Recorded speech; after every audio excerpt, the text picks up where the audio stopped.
پاکستان کے ڈپٹی وزیر اعظم اسحاق ڈار کے مطابق پاکستان کا فارن آفس جو سمود فلوٹیلا کے تمام لوگوں کو گرفتار کیا گیا ہے، جس میں ہمارے پاکستان کے سینیٹر مشتاق احمد خان صاحب بھی ہیں،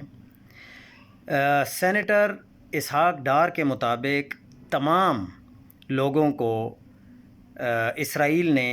چھوڑ دیا ہے، لیکن ابھی تک مشتاق احمد خان کو نہیں چھوڑا، اور مشتاق احمد خان ابھی بھی اسرائیل کی ڈیٹینشن میں ہیں۔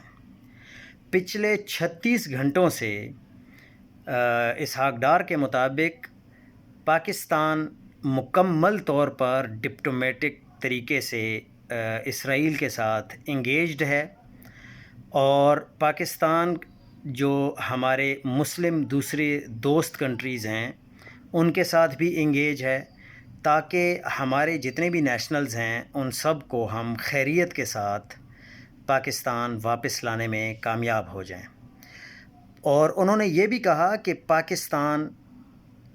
اس کی شدید مذمت کرتا ہے کہ پیسفل گلوبل سمود فلوٹیلا کی کشتیوں کو اور ان لوگوں کو تقریباً جو 450 کے قریب لوگ تھے، اور وہ ایکٹیوسٹ تھے جو کہ انسانی ہمدردی کے تحت